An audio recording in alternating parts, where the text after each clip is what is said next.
Imagine a society where caste dictates who it's acceptable for you to marry, where you can live and socialize, and even what occupation you pursue.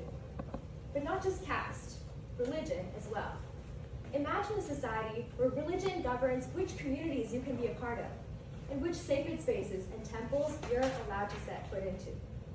In India, both historically and contemporarily, caste and religion have carved deep lines, not just in terms of everyday rituals and customs, but also in terms of who gets silenced, beaten, or buried without justice.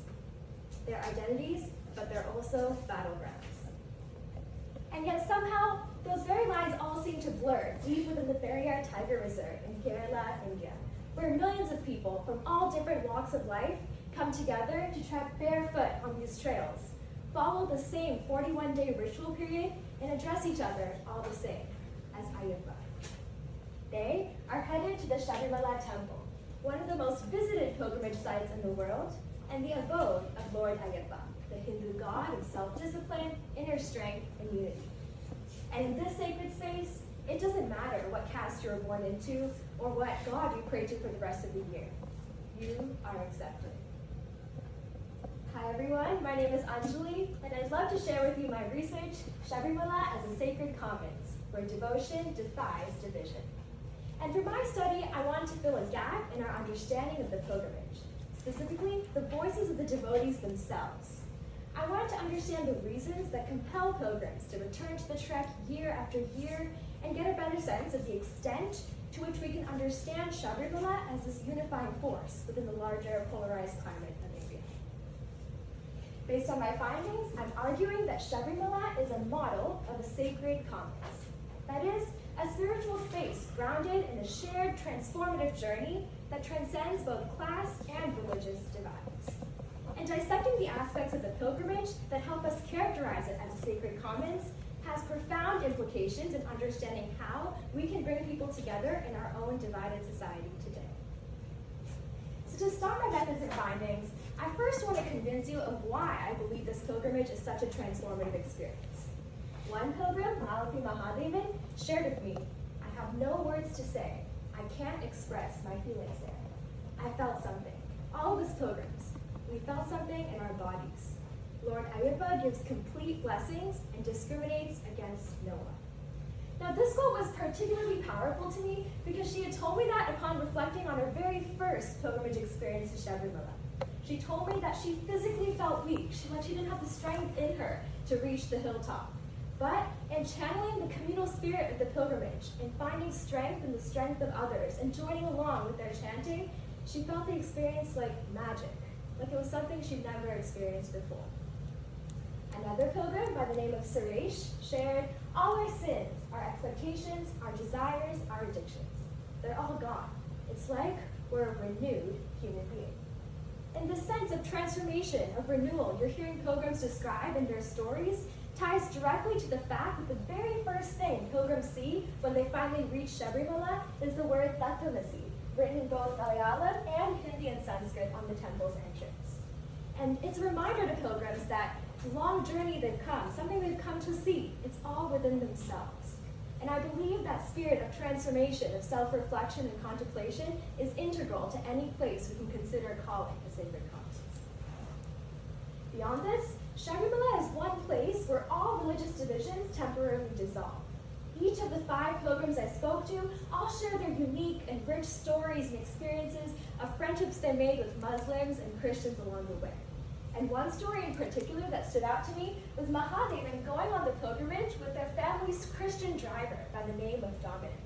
He decided to go with her for the first time a few years ago, and every year since, they've gone back together.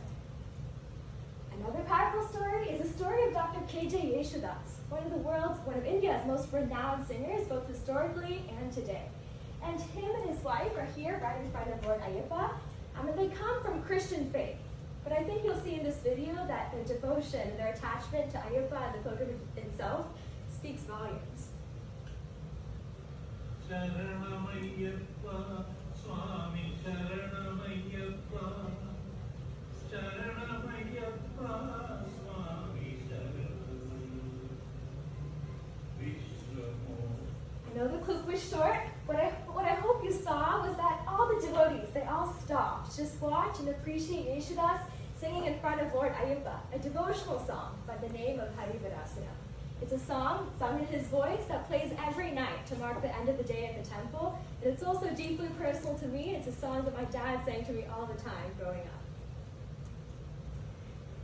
Sharan. This religious and multi-pluralistic nature that the pilgrimage fosters is not only seen in who it welcomes, but also in the route that pilgrims take to reach Sabarimala. Along the most traditional route, pilgrims first stop at the Vavrapalli Mosque right before they begin their ascent to the Shabri Hills, and on the way down, they stop at the St. Arthangel's Basilica Church, where they remove their sacred necklace and bathe in the waters there. And I think the fact that these two milestones come at such pivotal points along the traditional route shows us how deeply embedded the multi-faith unity the pilgrimage cultivates really sits. And finally, caste. Sabarimala is one place where everyone, all castes, are considered equal. How do we know that? They're all dressed the same. They walk the same trails. They eat the same food.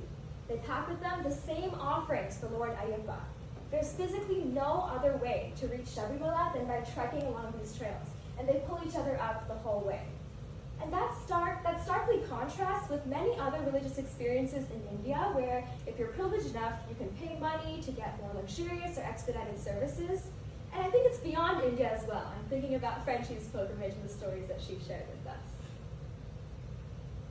Another pilgrim, Venkatachalam Iyer, who's done the pilgrimage for over 30 years, shared with me that all we feel like we achieved, all the amassed wealth, it all feels so insignificant. Because before God, we're all the same. We all must go through the same hardship to see Lord Ayyappa. And that's what he told me when I asked him, what message sticks with you beyond the pilgrimage itself? What messages last with you for longer? And he said that him and his fellow pilgrims, they all shared that nothing meaningful in life comes without doing something difficult. And that's a reminder to everyone, no matter where they stand on the pilgrimage. Finally, I'd like to address a counterclaim that you all have been raising amazing questions about, which is the fact that women of menstruating age were barred from entering Sabarimala since 1991. And this practice was only recently overturned by the Supreme Court of India's ruling in 2018. The issue remains a subject of controversy, so some may raise questions about whether Sabarimala can truly be considered a sacred complex. And my response here is that the ban was rooted not in hatred, but in centuries-old devotion to a celibate deity. And I think that's a prime example of the deep tensions that ripple all across India between more traditional religious ideas and modern ideas of gender equality and individual rights. Given how deeply gender roles are etched into India's social and cultural fabric, I think the overturning of this ban represents a key step in the right direction, and full realization of equality is something that only time and continued dialogue can help us achieve. So with all that said, against the backdrop of India's deep-rooted spiritual and religious and social divides, I think Sabarimala stands out as a sacred common, something that's rare and powerful. So why is that important to recognize? First, the fact that people of all different walks of life, even non-Hindu devotees, can unite in the shared devotion to the Hindu god Lord Ayyappa suggests to us that perhaps there's a new meaning of religious belonging that we don't often think about. Maybe it's more so a profound sense of community, of shared experience, of unwavering belief that lies at the heart of religious belonging, much more so than any allegiance to a single deity or a predefined label. Second, Sabarimala is an example to us of how spirituality and shared sacred space can foster unity. And that contrasts starkly with experiences and narratives we're used to seeing. For example, the India-Pakistan conflict. We've read a lot about it on the news, both historically and as it continues to unfold today. But Sabarimala is a reminder to us that there's something about undergoing a shared journey together, going through the shared sacred spaces together, and doing rituals collectively that seem to foster a sense of solidarity and empathy unlike anything we've ever seen before. And finally, by emphasizing austerity, self-discipline, and humility as opposed to labels like wealth or class or education, Sabarimala facilitates a spiritual access democratizer and allows pilgrims to see each other through a lens of shared humanity as opposed to any predetermined societal labels. So ultimately, I believe that Sabarimala redefines sacred space as a place where devotion can defy division. It offers for us a powerful model of unity, inclusion, and shared humanity that is so important for us to recognize and take inspiration from in our own polarized world. Thank you so much, and I'd love to open the floor to questions.